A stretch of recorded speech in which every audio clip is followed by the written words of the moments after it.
હરિયાણાના પાણીપતની ઘટનાની અસર સુરતના હજીરામાં જોવા મળી છે। સુરતમાં હજીરામાં મોટી બબાલ થઈ। હરિયાણાના પાણીપતની ઘટનાની અસર જોવા મળી। સુરતના હજીરામાં એએમએનએસ કંપનીના કોન્ટ્રાક્ટ પરના કર્મચારીઓ હડતાલ પર ઉતર્યા। હરિયાણાના પાણીપતનો વિડીયો વાયરલ થયા બાદ રોષે ભરાયેલા જે કર્મચારીઓ છે તે જોવા મળી રહ્યા છે। પાણીપતનો વાયરલ વિડીયો થયા અને સુરતમાં કર્મચારીઓ હડતાલ પર ઉતર્યા। કોન્ટ્રાક્ટના કર્મચારીઓ હોબાળો કરી તોડફોડ પણ કરી અને કોન્ટ્રાક્ટના કર્મચારીઓએ પગાર વધારા સહિતની માંગ કરી છે। આર્સેલર મિત્તલ નિપ્પોન સ્ટીલ કંપનીમાં બબાલ થઈ।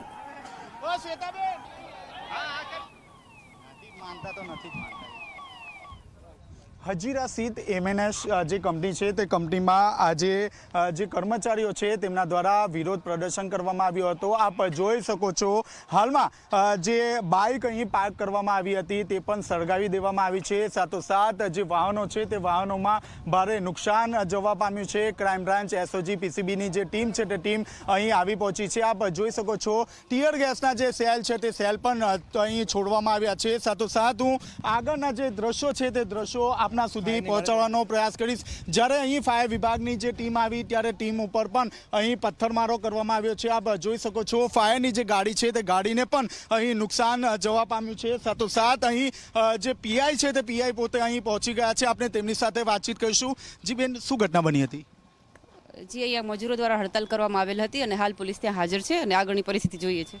જી, આપ જોઈ રહ્યા છો અહીં જે ગાડીઓ છે તે ગાડીઓમાં પણ તોડફોડ કરવામાં આવી છે। આપ જોઈ શકો છો ફાયરના જે અધિકારીઓ જ્યારે અહીંયા આવ્યા ત્યારે ફાયરની જે ગાડીઓ છે તે ગાડીઓમાં પણ પથ્થરમારો કરવામાં આવ્યો છે, જેને કારણે ફાયરના જે અધિકારીઓ છે તે અધિકારીઓ પણ ભાગ્યા હતા।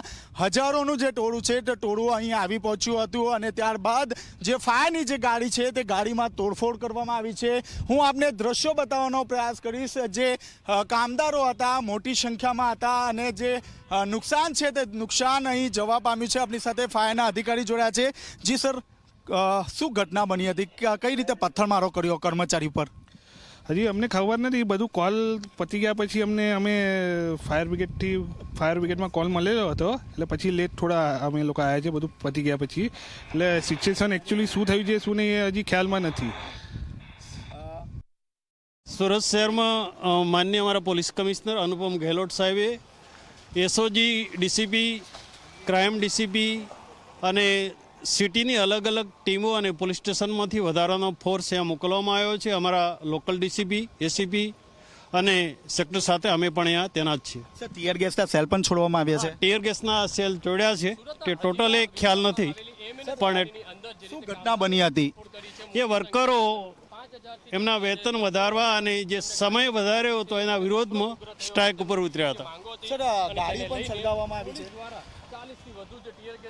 હા, અંદર વર્કરો એક બે ગાડી સળગેલી છે અને પોલીસે વર્કરોને પકડેલા પણ છે અને અગાઉની જે કાયદેસર કાર્યવાહી કરી રહેલ છે। 2 दिन से पानीपत में जो एलएनटी के वर्कर्स हैं उनका अनरेस्ट चल रहा था, वहाँ काफ़ी क्लैशेस भी हुए थे।